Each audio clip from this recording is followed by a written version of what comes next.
Mike.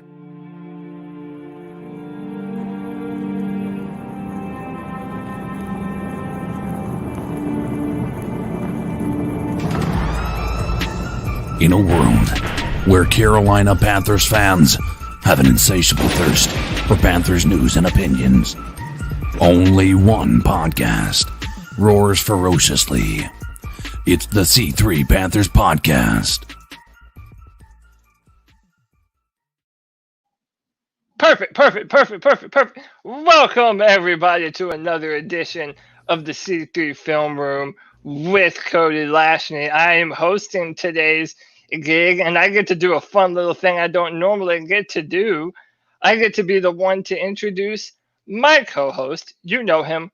You love him. He's founded this channel. He's been at it for 8 long years on YouTube with this man who is in the chat that goes by the name of Joe Riolano. What's going on to you, Joe?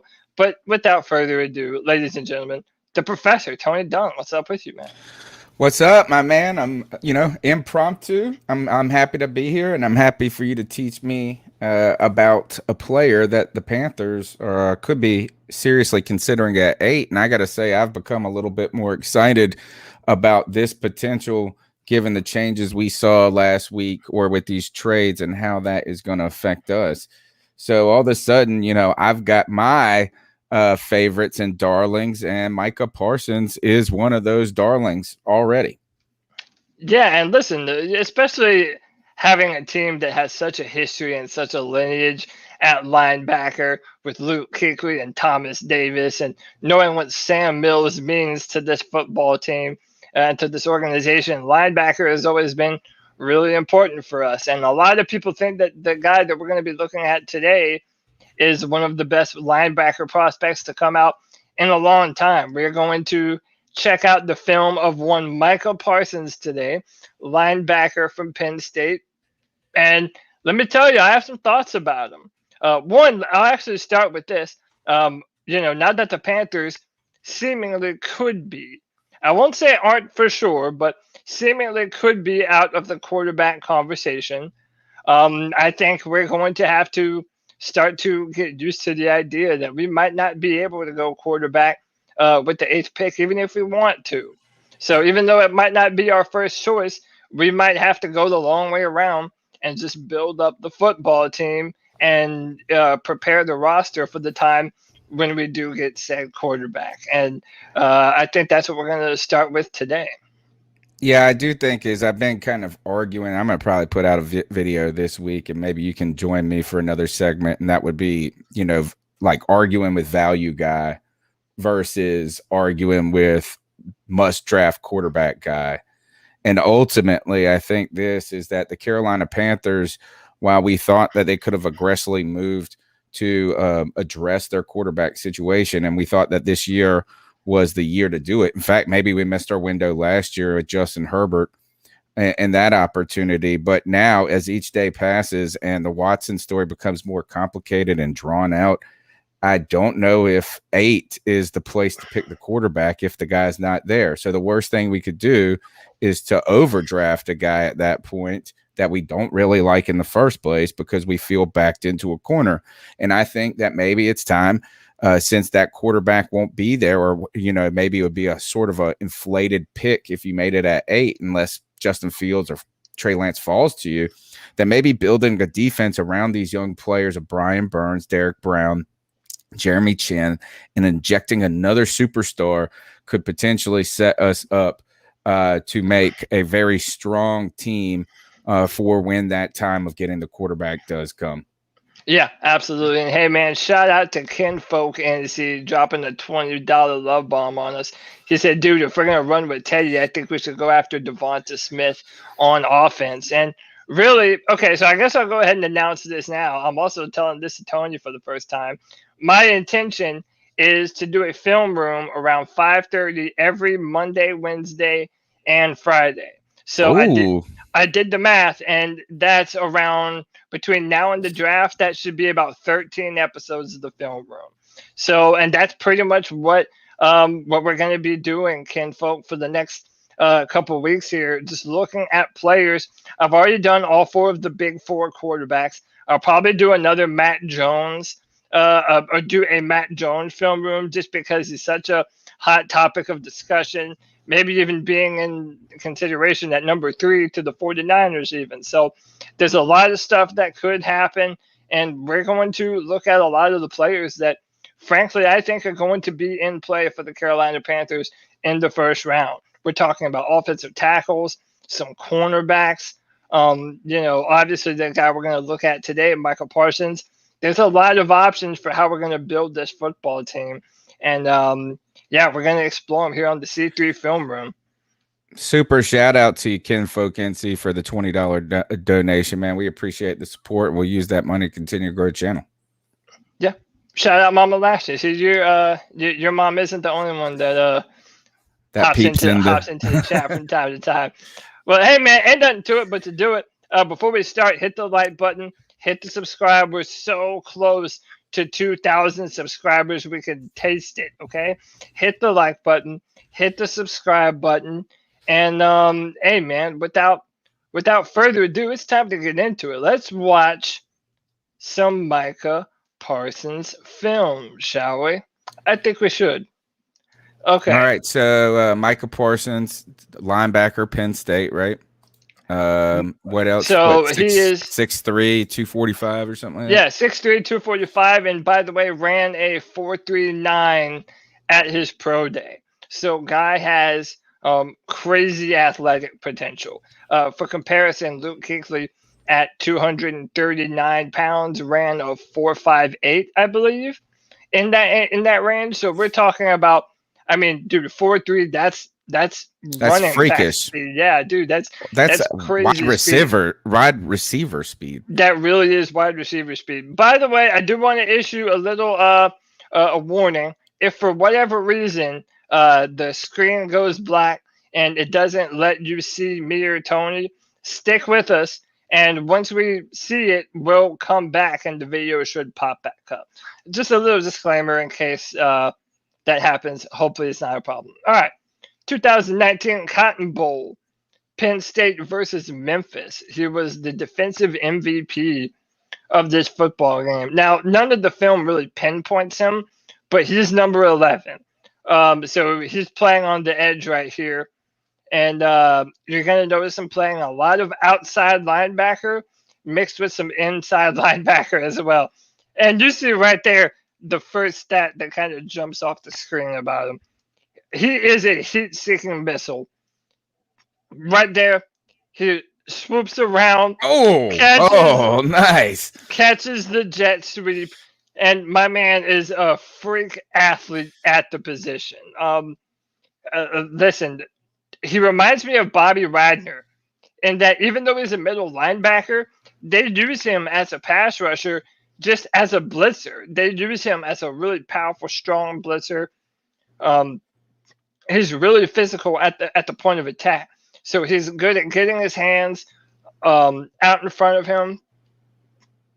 And let's just watch this film here. So he's lined up at middle, cuts off the field, and just chases down the running back on the little sweep pass right there. So he feels really good. One of the things that I've definitely noticed about his film is being able to defend against the run. And that's something that he does a lot, and I think he does well. One thing I did want to point out also, and you'll notice this from time to time, they will line him up as an outside linebacker. So basically like a 3-4 outside linebacker. And here he is right here. You'll see him kind of coming off the edge. And they do that a lot with him. And I'm frankly not a fan of that because I don't think he's going to be a pass rusher on the next level like that. I don't think he's going to be like a Hassan Reddick. You want him to do that right there that you just saw. Read where the flow of the play is going. Shoot the gaps. Gap management is such an important thing for linebackers. And whenever Micah Parsons does know where the ball is going, you can see it right there. His closing speed is elite. He flows to the football like a heat-seeking missile. My one criticism in watching film is that I think that he kind of, at times, will take the wrong angle, and dude, they just leave him completely unblocked on that play. Yeah, he just came barreling in on the blitz right up the B gap, I believe it was. But Micah Parsons sometimes, you can trick him. You can kind of get him feinting one way and then basically misdirection plays. And that's one of the things that he's going to have to work on at the next level. So one of the things that you brought up was his ability to pass rush, right? And on the blitz specifically, he looks like he gets skinny through the hole and gets after it. It looks like he's got good eyes for the backfield to watch where the ball, on that jet sweep, he wasn't fooled, one bit. Looks like he's, again, reading the plays and the directions they're going. Luke Kuechly was used as a blitzer a lot back in the day. And man, when Thomas Davison and him were at the top of their game, he would send both of them sometimes, or either or. And maybe we shouldn't be too critical about and you weren't being critical, but like the way they used him as an outside linebacker, because at the college game, he's so big and fast, he can be effective probably like that, more effective. But that doesn't necessarily mean a defensive coordinator would use him at the pro level like that and would start to maybe just cultivate him more as a middle linebacker. Right, and I do, I think that's where he's going to live at the next level, is as a true 4-3 inside linebacker. And I think this play right here that you're about to see is really indicative of that. They want him to be able to hunt, just be a sideline-to-sideline linebacker and chase down the ball. You see right here on this play, he's going to do a really good job sifting through traffic. So not getting caught up on the second level, keeping his eyes on the football, and just making a play and saving what could have been a potential touchdown. That's high-end stuff. So you're saying does he have good football instincts? Would you say that? I would say that it's an area of his game that I would like him to work on. So when he knows where the play is going, when he knows what his assignment is, man, it looks perfect. Like, it looks like exactly what you want. But I do think there are at times when his instincts kind of betray him, and the play will kind of get away from him. Now, I think that over time, this is something that he could obviously get better at, because he has such a complete physical profile. Oh, it was intercepted. Wait, hang on real quick. We need to go back to that. But basically, yeah, I do think that he's the kind of player that you're drafting his upside. He has all the physical potential to be an elite linebacker on the next level. A lot of people are kind of giving him that Navarro Bowman comparison, and I really like that. He was a good player. A very good player. So, by the way, this is something that we're going to ask him to do a lot too. Just play zone. Just play that underneath zone, and flow to the football, and just make sure you keep everything out in front of you. This play damn near was an interception. He just cuts right in front of where. Looks like it one-handed it. Yeah. So they're saying that it's incomplete. We'll see what they ended up ruling it. But yeah, that's what you want him to do, and that's what Luke Kuechly did so well. I mean, Luke was damn near a cornerback. But when he knew who you were throwing the football to, he would intercept that route and get in front of the football, and he had good hands, and he would take it home. I think Micah Parsons also flashes a lot of that. I haven't noticed him in coverage a ton. And this is by far his best film. So what you're seeing from him right now is, his truest potential. It's what you're going to draft him to do. And he's just so strong, man. I mean, even when offensive linemen get their hands on him, he's not easy to just stonewall. he is a powerful guy, and he's agile. Again, not really agile enough to be a true pass rusher on the edge standing up, but he is a strong guy. And he is not going to give up as soon as a player gets his hands on him. That's what we want right there. That's Yes, some dang. All right. let's take that back. Go ahead. One of the things that's interesting or intriguing to me about this pick and this selection, even at 8, is that the Panthers, despite us talking about the analytics of like the importance of linebackers and this and that, we have seen what poor linebacker play is, and we've seen what great linebacker play is. We see it, and one of the things I like to say is that it's not just the linebacker position, but it's more about controlling the center of the field. And so someone made a great point in, or several people are making this point, that Derek Brown and Micah Parsons would pair well together. Yes. We saw how Luke Kuechly's game sort of diminished to a degree when he didn't have the support of the defensive tackles up the middle. And we saw how much his game flourished when he did. So we know that the Carolina Panthers have gone and signed Denzel Perryman, but they do not seem to be implying that that's a long-term solution at the middle linebacker position, but just a helpful player at this point. Adding this up the gut help right here to maybe complement and add to Shaq's game could be a real changer for the Carolina Panthers defense, or maybe the kind of finishing touch. And I keep going back and thinking about what Tampa Bay did when they added a whole stable full of linebackers throughout the draft. Levante David, Devin White, and also not to forget Quan Alexander even before that. Yeah, Corey Roberts says not having a good linebacker lost us the Chiefs game because we let Travis Kelce eat. And that's a great point. And also thinking about the free agent signings that we just made, we know that we have a very powerful, strong. We just got suspended. Oh, did we? Okay. Hold on. Let me.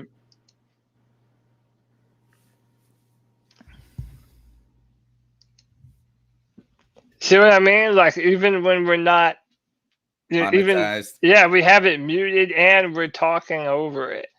And that's so stupid. It should be fair use, you know? I'm not sure why, it's all algorithm stuff, they don't really care. I don't understand.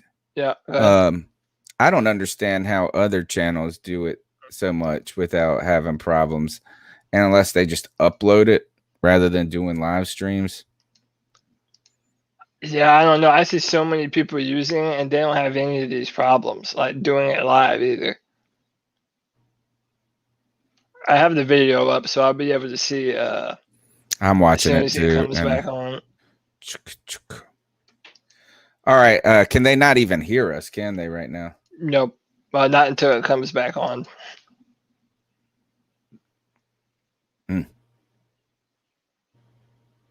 Yeah, I don't know what that is, dude. And it's probably going to do that for just about all of these. Maybe we shouldn't watch the same video for so long. All right, I'll kind of flip back. Yeah, I'll bounce around and play a few videos from each. Once we come back, if it comes back. Yeah, okay, I see this. All right, we're back. Sorry, folks. Told you it might happen. The YouTube Illuminati gods decided they didn't want to showing that. I wonder what it does on Periscope. Corey, are we still able to be seen on Periscope as we are in the blockout phase from YouTube? That would be interesting what Facebook and Periscope is doing as well. Yeah, I'm willing to bet you it's entirely a YouTube deal. But yeah, let's look at some of this other film, and I'll just try and play like 2 or 3 at a time, and I'll get out of it, and then I'll come back. So let's do this game against we'll do Michigan, because this is the game where I had some criticisms of him, and I don't know when exactly they'll come up, but let's go ahead and check it out. So again, these videos don't really do a good job at pinpointing him. But one of the things that I've noticed is whenever he's having to run block, once these offensive linemen get up to the second level, I noticed that there's a tendency for him to kind of get pushed around a little bit. So when he's blitzing and having to do stuff like this and having to fill a gap, that he's fine. He's good at. Sometimes he'll take the wrong gap, but again, a lot of it's going to be coaching and just minding your P's and Q's and knowing what you have to do. But he isn't asked to drop back into coverage a whole lot, and I don't necessarily think that's going to be one of his strengths in the NFL. But I do like how physical he is, and that's why he has the speed to develop that, though, as he gets older, right? And he gets more like involved in the game. So I don't think is one thing is, are you bad at coverage? And one, do you not have the physical tools to be a coverage guy? And I think that, man, you're talking about 4.39 speed. He can run with the linebackers. Yeah, he can run with linebackers, running backs, tight ends. How old is he? I believe he is around 22, I think. I didn't look up his age. This is an example of him just doing linebacker stuff and just being a big badass. He's roaming the middle right here, and he just sifts out where the ball is going, sifts through some traffic, and gets his hands on him, and puts him in the dirt. And I like that. Yeah. Let's back out of this video and try a different game now before we get caught by the YouTube police. Right. And Zero Chill says this. Zero Chill says those traits are definitely coachable. Joey says the rate of speed when he closes is scary. And Corey says 21 now, be 22 this season coming up. So I wonder how many years was he a junior this year, senior? That would be interesting. Well, he actually opted out. So he opted out this season. So he didn't even play this year. No, he did not. All the film that we're watching is 2019. Oh, wow. So he's another one of these players. He didn't get any slower, that's for sure. He did not. He ran, especially running a 4.3 like he did. And also, guys, if it does go out, tell us in the comments, and we'll figure it out. But yeah, he's number 11. And one of the things that I did want to mention, Tony, is that he is going to have a little bit of a learning, some time where he's going to have to learn what it means to be a true middle linebacker. Because even though they did play him there were also a lot of snaps that you will see where they used him as an outside linebacker. Not necessarily in a pass rushing stance, but just basically how we use Thomas Davis as that strong Sam linebacker. Like, they'll line him up wide out here. And my own personal opinion is I think that's not utilizing his potential. I want him to be the true definition of a Mike linebacker. Let him call out the audibles on defense. Let him scan the play. And let him just hunt. Let him go chase the football. And that's what I want him to do on the next level. And you made a fantastic point, too, when you spoke about Derek Brown. And Luke Kuechly always made it a point to say that his defensive tackles always made his job easier. When he had the ability to just knife through gaps because his defensive linemen were creating pressure and really moving the offensive line around, that allows your linebackers to play fast and furious. So if our defensive line steps up with Burns and Gross-Matos, and now we have that Mason guy and Derek Brown, adding Micah Parsons to our existing linebacker core would be honestly ridiculous. Again, he'll have that learning curve, but I don't expect him to get stuck too long learning all the ins and outs of playing Mike's linebacker. So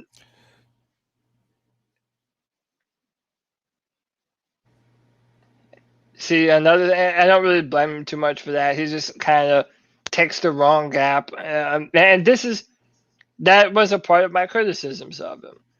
Is that there are times like right there, boom, perfect timing. Let's go back to that one more time. So Micah Parsons is blitzing, and I think that this is also just a little bit of their defense being overly aggressive. But Micah rushes, and he gets to the outside shoulder of the left tackle here, or maybe that's the guard. I don't know. But he decides to go into a pass rush maneuver, goes to the outside, and then the running back just goes right where he was supposed to be. And that's why play strength is so important. A linebacker has to be able to shoot his hands into the offensive lineman and be able to maintain and not get pushed around. That way he can read where the running back is going. If he's going to break to the left, now I readjust and break that same way with the running back and try and disengage the arms of the offensive tackle. That's something I need to see him get better at on an NFL level. And he's going to struggle early with pull blocking alignments.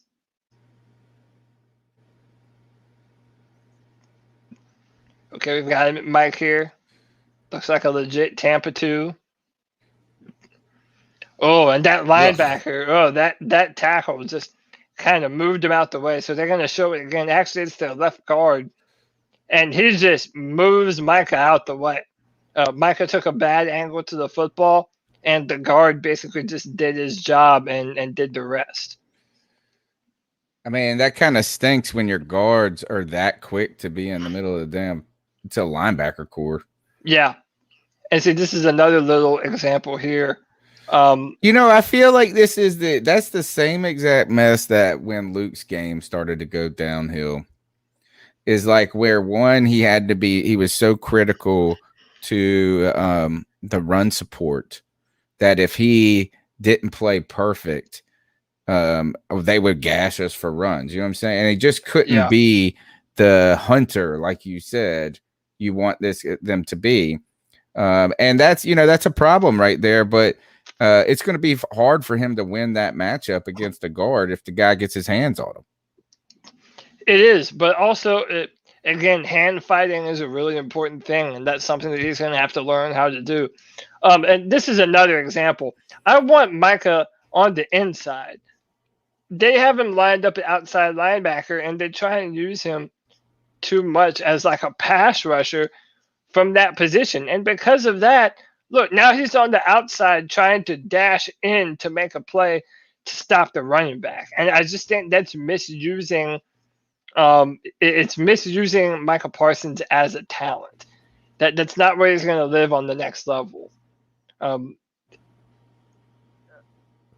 want to flip out back over to the Michigan game in a minute? Yeah. So again, kind of fails to get his hands on the linebacker on the running back rather, and that's part of my criticism of him. Most of the plays that I grade negatively for him are basically when he's playing outside linebacker. Like Isaiah Simmons, when he came out last year, regardless of what you think about his rookie season in the NFL, he played a lot of meaningful, high-level snaps at a few different positions. So, it was easy to see him doing those kinds of things, whereas I did the same one, pardon me. It's not the same thing with Micah Parsons. He is a true middle linebacker, and I think because Penn State didn't use him in that role, he now has a learning curve that he might not have had. For example, like a Devin White, who came out of LSU, who was just a primary sideline to sideline 4-3 linebacker, and that's how they used him, and he was incredible. I think Micah's film would have been even better if they decided to use him that way. So let's go back to this Michigan game.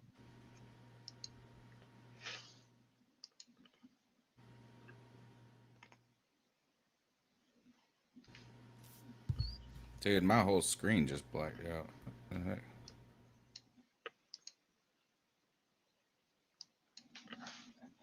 All right, so good flow to the football right there.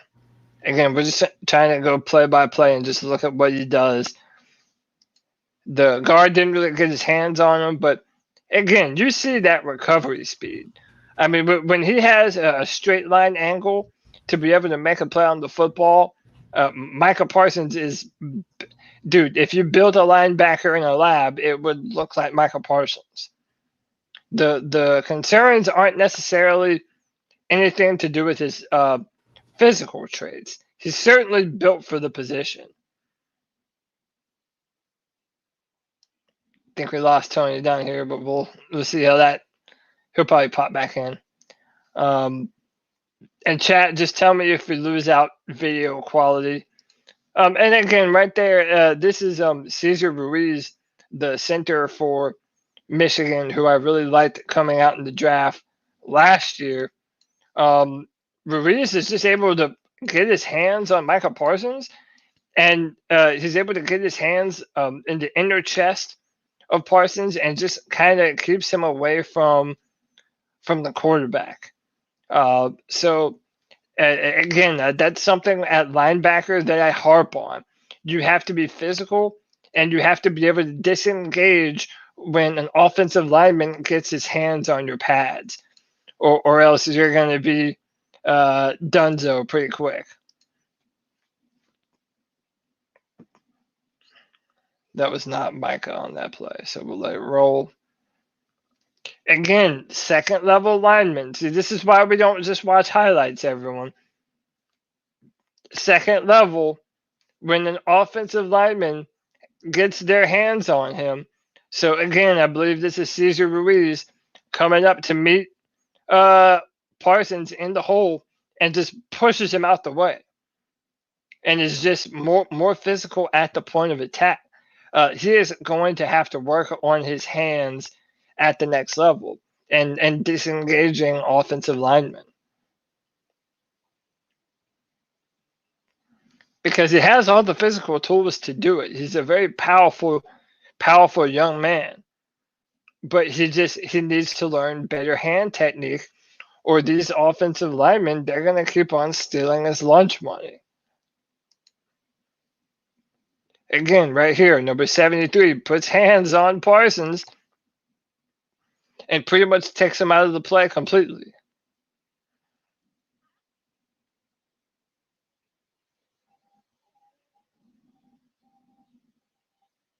So Tony's computer crashed.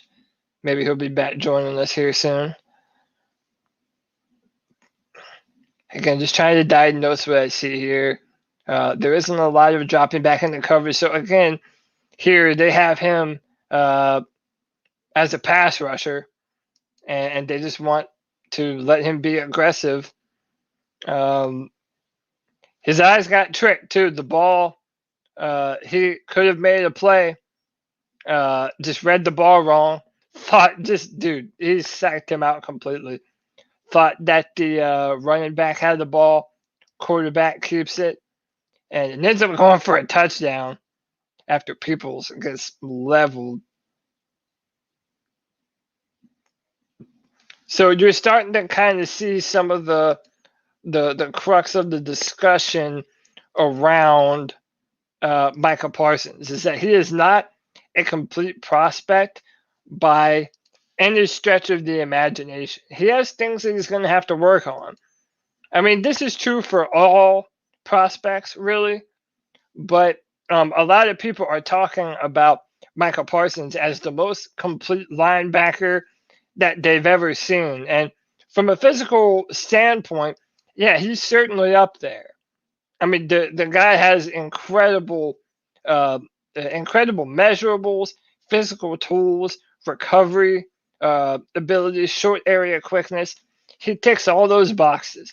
But his play IQ needs to take another step. He needs to learn some of the basics of playing middle linebacker.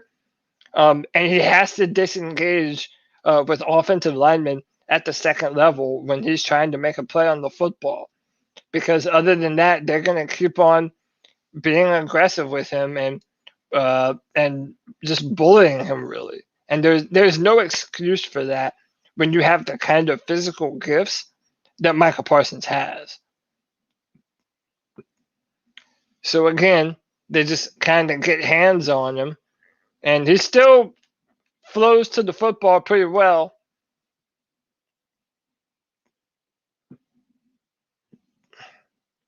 I did not, Lance. I have not been watching football film that in depth for that long, but I've watched his film since then. And there are definitely similarities between Micah Parsons and Luke Kuechly, and I have no doubt that with the right amount of coaching, Micah Parsons could be incredible. I mean, he could be a perennial Pro Bowler. I just don't want people thinking that you're drafting a polished product, because you're not. I don't have him as polished as Devin White when he came out of LSU.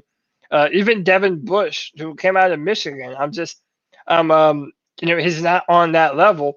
However, as a physical talent, he is probably equal to, if not better than those guys. Taller, longer arms, more physical. When he does know where the ball is going. And that's a key point too, and it's illustrated by this play right here. When he knows where the ball is going, because when you're able to trick him and he takes a bad angle, these offensive linemen push him around. You're going to see it again right here. This is him up at the top. He tries to get around the right guard. He tries to be cute and starts to do all this pass rushing bullshit, but it allows the offensive lineman to push him out of the play. I mean, literally, that was Micah Parsons' job to stop that play, and he didn't do it because he took a bad angle. Right there, he should be trying to shoot his hands into the offensive lineman, figure out the direction of the running back, and get to him. This is being over-aggressive and just not being patient enough. And that's something he's going to have to put in work at on the next level. Still almost made the play, but hey, man, no such thing as almost.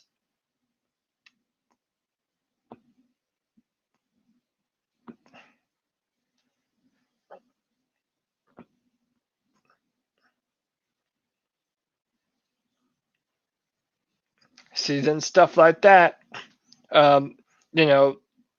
his aggression will pay off for him. Nothing really happened much from this play right here, but you start to see the flaws in his game, in his technique, right? He thinks that the linebacker or that the quarterback's going to hand it off to the running back on the sweep, and then he has to recover and try and get back to the play, and just fails to do so. Nick, what's up, bro? Let me make sure we're still on YouTube. All right, everything's still good, still going strong. The stream hasn't petered out on us yet. Okay, 3rd and 7. I don't really see him dropping back into coverage a bunch, and it just leads me to believe that because he didn't do it a bunch, that when he's asked to do so on the next level, I mean, if you're going to trick him into which way the run is going, I think he's going to have some issues against the pass.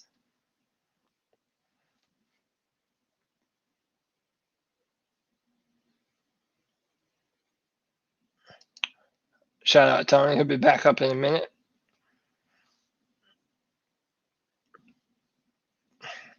So Micah makes the play right there. Let's look at that one more time. He just disengages, and that's where I want him. I want him in the middle of the football field.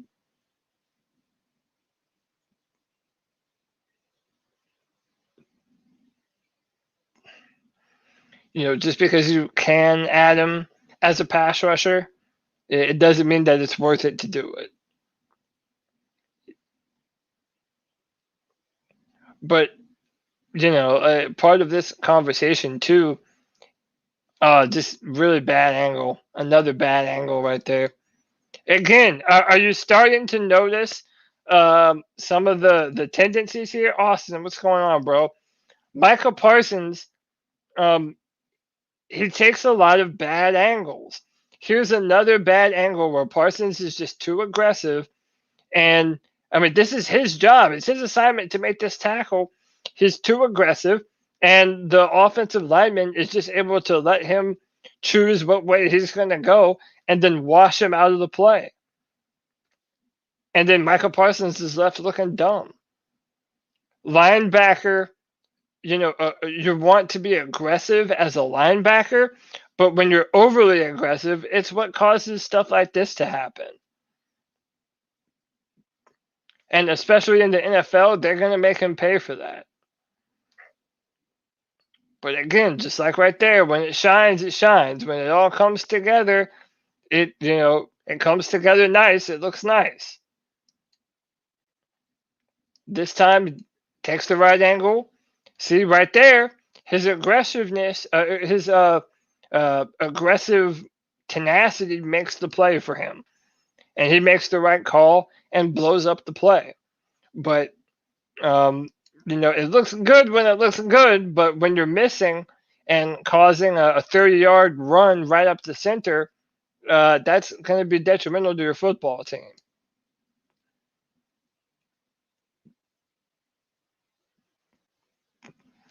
We'll do one more play from this. We'll go 2 more plays just to see where he'll line up. They have him at Mike. Micah is considered a blue chip player based on his talent alone, pretty much. So I'm just going to be honest. When my rankings come out, I will have Jeremiah Owusu-Koramoah. I will probably have him ranked above Micah Parsons, just because I think that he's a better, more ready linebacker prospect right now, even though he doesn't have the physical upside of, say, a Micah Parsons. However, because of what Micah is able to do, and because of what you can project him being able to do in the future, I'm not mad at all if the Carolina Panthers decide, you know what, we're going to sit back and take Micah Parsons at 8. In fact, it would be very tried and true to the Matt Rule methodology of wanting to bring these athletic freaks of nature pretty much on the football team and coach them up and try and teach them all of the ins and outs of the position. They really covet high-level athletes, and I'll be damned if Michael Parsons isn't exactly that. Really is an incredible athlete. I haven't really seen too much of him in coverage. And yeah, Lance, that is the guy from Notre Dame, Owusu-Koramoah. Owusu-Koramoah is someone I'll probably do a video on at some point in time. Probably another first-round pick. I don't know if I would go Koramoah at 8, but we'll save that for a Koramoah film room. Again, there are times when, and let's roll that one back one more time. Dude, I hate when the film doesn't pinpoint where the player is before every snap. And you have a player like Michael Parsons that's moving around different spots and you're trying to look and find his number. Oh, dude, it's infuriating. So not a lot of coverage snaps. Yeah,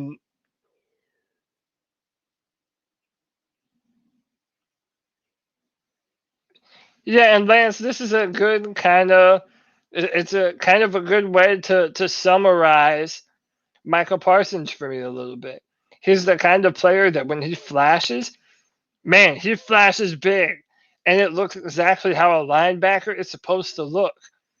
I mean, his upside, because of what people can see him potentially being able to do in the future, people are going to want to bet on his upside. However, there are a bunch of boneheaded plays where he is just overly aggressive, taking wrong angles, minding the wrong gap, and really, I even noticed some motor issues. There are times later in the game where I don't know if it's just he's kind of demoralized or I don't really know what it is, but he'll start to slow down as the game wears on, and that's when you need your run defense the most.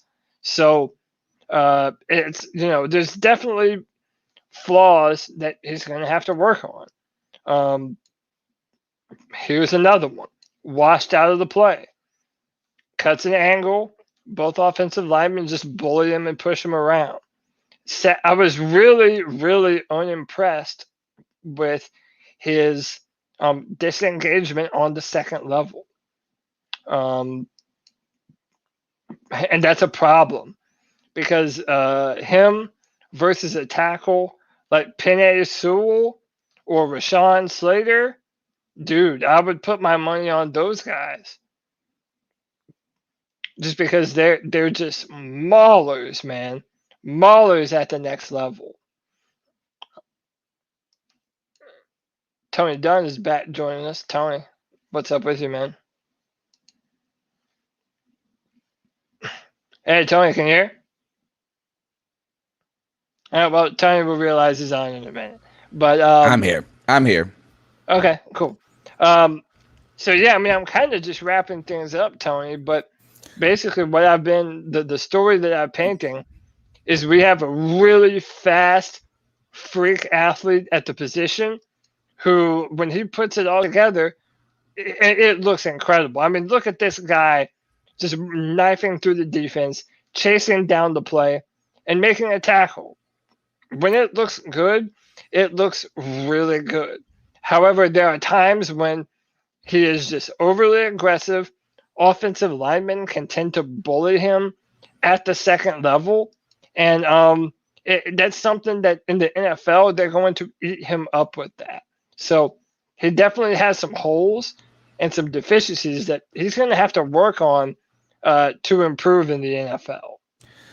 From my takeaway on this, just listening to you to talk about him and watching along, is that the upside of him is interesting, right? The athleticism, the size, the speed for a guy like that, that could bring and inject a certain excitement to a defense.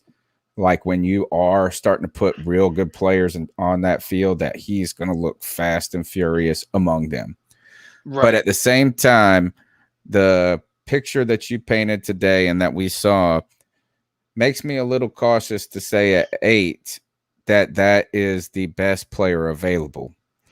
And right. The idea is that he might become the best player available. But I always thought this is that the top 10 picks were supposed to be kind of maybe even top 15 are for the best guys at that at their position, but also the most pro ready at the same time. Not project type players. And I wouldn't say he's a project as much as is that if you're already pointing out this deficiencies, lack of experience, he did not play this final year in COVID. His pro day numbers helped him, but maybe the Panthers aren't best served in drafting that player. Maybe we're not at this, we don't have the luxury of drafting a player like that at this moment. And looking at the offensive line would be more or you may be a better fit. My question to you is this, is that as you are starting to identify players that you're going to continue to preview on the film room with Cody, we've seen people talk about that we would rather have an offensive tackle, or a lot of people continue to point to the cornerback position. Right now, who is the best player? It's not a quarterback out of all the positions. Oh man. And so I feel like we can rate the number one cornerback. We can rate the number one linebacker. We can rate this. But if you're at 8 and all these quarterbacks go, you really have the luxury of picking the best player in the draft at that moment. So who's a better, and that's, I know that's a hard question, but right here, I see some weaknesses that say, or some limits, right? This lack of polish here that say he can't be the best player available at that moment. Yeah, I mean, you're definitely drafting the upside, and you kind of hit the nail on the head there too. That he might end up being the best player available. It's hard to necessarily compare because we have a few different needs, and I don't want us to think that linebacker isn't the need just because of our recent signings. Because Perriman and Hassan Reddick only are here for a 1-year deal. And basically, I think Perryman's a 2-year. Well, again, we're still going to need a long-term answer at the position. Sure. And the fact that we do have Perriman for 2 years means that he will have a veteran that he'll be able to learn under. We do have Shaq. It would be a good environment for him to learn in. Right now, Corey Roberts says Kyle Pitts or Penei Sewell. Listen, I really like the 2 left tackle prospects in this top half of the draft, in the top 10. I think Penei Sewell is really good, and they kind of complement each other in that Penei Sewell is a monster run blocking, and so is Slater, but Slater is a better pass protector in my opinion because he is technical and he is incredibly strong, whereas Penei Sewell, not only is he a monster, run blocking and really getting up to the second level, but even though he has some technique deficiencies, he's so powerful that even if his hands aren't in the right place, he's damn near impossible to move anyway. And knowing how coveted the left tackle position is, seeing what Tristan Riffs, whatever, did for the Tampa Bay Buccaneers last year, that's honestly who I compare Penei Sewell to. This year's Tristan Riffs. And if it doesn't matter who the quarterback is, if it's Teddy Bridgewater or any other player, we are going to have to be able to protect him. And the Panthers haven't gotten this left tackle position right for years now. So I think it's time for it.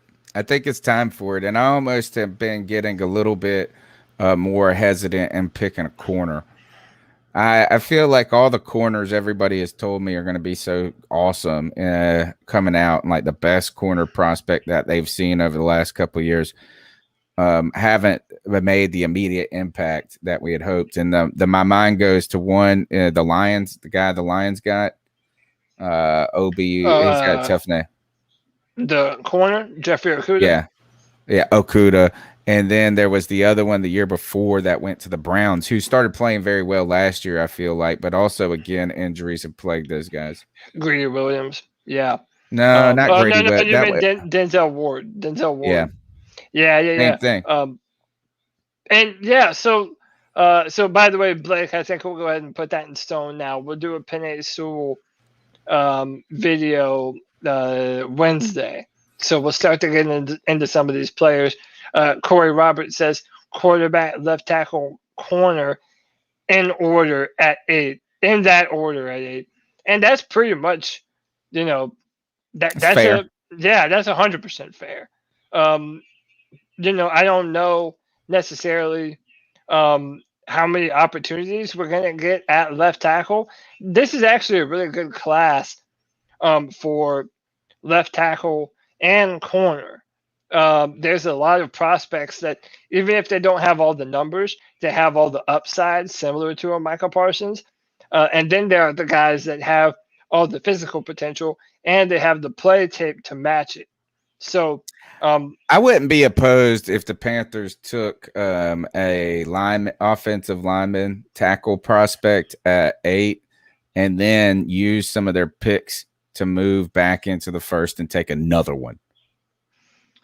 Yeah, it's not like the worst idea. No. Wouldn't you rather have top tier prospects than a guy that you're hoping works out. Yeah, man, and especially knowing that this is such a good year for offensive line prospects, double up. Dude, build the offensive line because then that's going to make whoever the quarterback is just going to make their job so much easier. So yeah, we're definitely going to get into it, into more of these film rooms. We'll do Slater and Raduns. Here's what we'll do. We'll do Penn Sewell on Wednesday. And then on Friday, I'm going to do a Matt Jones film room. And we're going to go on to the ins and outs of Matt Jones. Because even you and I were having the discussion about the difference between Matt Jones and Teddy Bridgewater. Are they the same player? Who actually is better? What does the film say? And with all the rumors that the 49ers would really like Matt Jones. Frauds. That's fraudulent. I don't know. So, okay, have you heard? They're going to go. And now they're what? They're going. I think it's a misreport. When was Justin Fields' pro day? It was tomorrow. Mac Jones has already had his. So why is it like they're not like the way they put it out was like they were both happening on the same day and they chose one over the other. So apparently, and I might have this wrong, but apparently Alabama's essentially having 2 pro days because a bunch of their receivers weren't ready. I think Jalen Waddle is going to do his pro day tomorrow. And basically, Matt Jones is going to be throwing the football to him. So, hey, that's good that he's showing up. Well, he's showing up for his teammate, and that's a good thing. Scouts like that kind of shit. But also, he's basically going to have a second throwing session. And Kyle Shanahan and John Lynch have decided to be at that pro day rather than Justin Fields up there in Ohio State. So it's interesting, man. We have a lot of I think it's smoke, man. I think it's kind of like what Fitterer and them did with Russell Wilson, which is they're trying to stay away from their guy. And I don't even know why they have to. I feel like they get the pick of the litter at this point. I mean, whatever the Jets do is going to determine who they take, obviously. But I can't see the Jets not taking – I don't know. Maybe the Zach Wilson. Maybe some people believe the Zach Wilson hype is too much, too quick.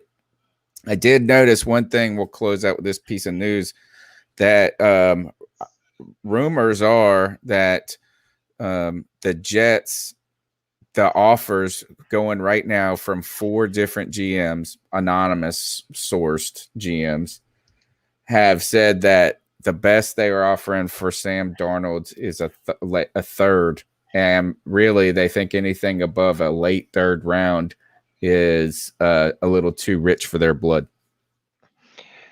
And listen, we're going to have to, be willing to part with one of those picks for Sam Darnold. I think if we're not going to, be able to land our quarterback of the future. Sam Darnold, I don't think is anyone's first choice, but dude, at least he's something. I tell you what, I'd rather take a gamble on Sam Darnold than I would on some of the later quarterbacks like Kyle Trask or even Kellen Mond. Kellen Mond has some physical upside, but again, I'm not too high on him as a prospect. I don't know, man. There's a lot of moving parts to this draft now that the 49ers have traded up.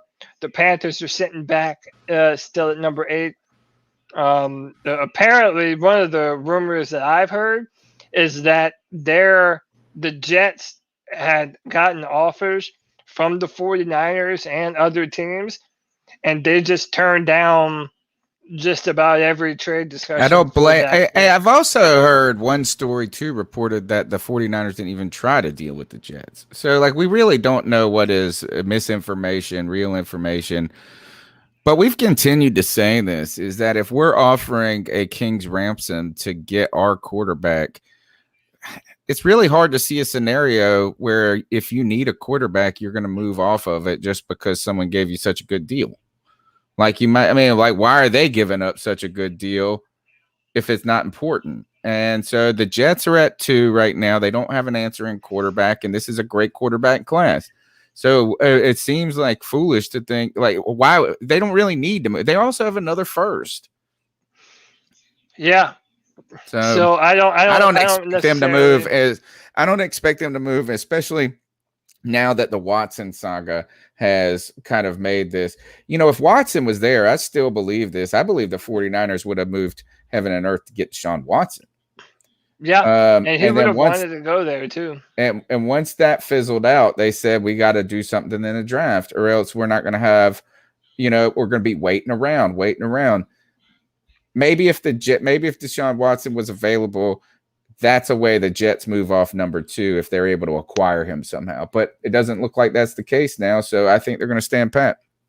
Yeah, I think so too. And listen, I think Zach Wilson is worth it. Like the fact that they're going to have so many teams looking to trade up to get that number 2 pick. I mean, if you guys have followed Zach Wilson, I dropped a Zach Wilson film review here on this channel. If you haven't seen it, check it out. Me and CK did a full film review and showed you all of the crazy throws that Zach Wilson can make.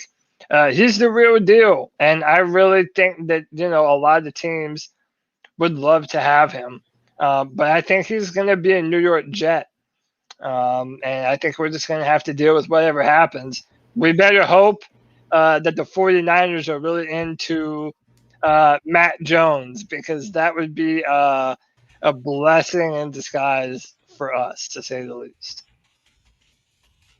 But real quick, before we get out of here, let me highlight some people in the chat. Before we get out of here, Blake Betta says, update on Watson. Yeah, there's a bunch of new allegations now that are coming out with a woman who isn't connected to the lawsuits. There's a whole story on Sports Illustrated about it. No. Man, it's starting to become. It's not getting better, obviously. No, it's not getting better. It doesn't look like the end is on the horizon either. That's the real thing, is that this could draw out for a whole year. And on top of that is that how long it takes for the NFL and what their disciplinary problem or, measures will be is another story in itself. Right. Nick Gaskin says, so if Lance drops to 8, do you pick him? And without question. Yeah, Nick, without question, man. Also, knowing that we have Teddy Bridgewater, but no matter who we draft, we're going to have him for another year. Also, I did a film room on Trey Lance on this channel as well. Check that out. Trey Lance comes from an offense that they didn't ask him to throw the football a ton. But when he did, it looked damn pretty. But he did play under center. He played out of the gun. He played a pro style offense. He played the read option. He showed a lot of versatility. He did it all. And I got to think here is that, to me, he's my favorite for San Francisco. Is that I'm sitting there looking at San Francisco and the brilliance of Kyle Shanahan, who just 2 years ago made it to a Super Bowl with a plethora of running backs, and Jimmy G, who played just less than middle of the pack that season. He wasn't even that dang good. And they still ran and trounced over everybody. Imagine a quarterback that could add to that. And I will tell you, he wasn't too shabby when he had RG3 that rookie season, Kyle Shanahan. No, not at all. Not at all. And, I think so another thing that was pointed out to me on Twitter is that, Kyle Shanahan was the Atlanta Falcons offensive coordinator. Then it was Steve Sarkisian. And then after Steve Sarkisian got fired from Atlanta, he went back to Alabama, where he basically implemented a lot of the Kyle Shanahan stuff into the Alabama offense. So that would mean that Kyle Shanahan knows and sees a quarterback in Mac Jones that has already, done and ran his style of offense at a high level. There's a whole bunch going on, man. There's a whole lot of different options. It's still an exciting time to be a Panther fan. and talk about all this stuff. But yeah, I would absolutely take Trey Lance in a heartbeat. Let him sit if he needs to learn a little bit. But all the reports say that Trey Lance is a studier, is a dedicated football player. I have no doubt in my mind that he would be incredible if he came here, would pick it up fast, and would probably start this season, I would think. You know, I mean, like to me, that's going to make draft night the most exciting. Is that tough question by Matt Knows Nothing? Is what if it's Penn or Trey on the board? And I think it's this. I think I'm taking Trey Lance without hesitation there because of the idea that you aren't going to be around that position. You know, if it was already hard enough for us to get the 8th damn pick, it seems like. But, you know, I just don't believe he's going to be there at 8. And so if that is the case, then I'm 100% fine with taking whatever tackle prospect they feel is best. 100%. And I think Corey Roberts earlier kind of hit the nail on the head. Quarterback, left tackle, corner in that order. That's kind of looking like a good little methodology to follow. If any of the big four are there, you take them. I mean, we know it's not going to be Trevor, and now we know it's not going to be Zach Wilson. I mean, you could pretty much sketch that in stone. Zach Wilson will be a Jet. And I think that if Justin Fields or Trey Lance starts to fall, honestly, I don't even think you gamble letting them fall to 8. I still think that as soon as one of them falls, you should be trying to trade up with whoever's in front of us to try and grab them. Cincinnati or the Dolphins even. If the Falcons don't take a quarterback, that's when I think you have to get on the phone to Cincinnati. Because they still get their player if they move back to 8. Yeah, well, now they're at number 6, right? Because they traded with Philly. So no, Cincinnati didn't. They're at 5. Yeah, Cincinnati's at 5, but then the Dolphins don't pick before Cincinnati. They used to. They used to be at 3. Now it's the 49ers. Right. So what I'm saying is it goes the 4th pick is going to be the Falcons. If they pass on a quarterback, we know that the Bengals want a tackle, right? Like we know that that's what they're going to do. So for them, they're going to be able to get their tackle if they move back to 8 still. They might not, you know, and I think they probably get the one they want. The key is getting ahead of the Lions. Yeah. Right. And or I think that would be important. So if you move ahead to Cincinnati into the 5th spot and are able to get a guy and it's all dependent on what Atlanta does. We don't want to trade with Atlanta. We don't want to give them assets they don't want to give with us. So that I think is off the table. But if they don't pick a quarterback, I think that you seriously should consider moving to 5 because if not, it's going to be a lot like last year, which is, man, Justin Herbert went right before us and we were going to pick him. Yeah. You know, we were going to pick him and then we didn't. And that's not a referendum on the player we're going to get at 8. You know, you still got good talent. Could you imagine if we would have taken Justin Herbert last year? If we would have just moved, that would have helped. Yeah, for sure. Especially seeing what that guy is doing now. Crazy, man. But I think that about does it for our film session today. Tony, thank you for jumping on and joining me for a fast little film review. Like I said, guys, mark it in your calendars. Mondays, Wednesdays, and Fridays.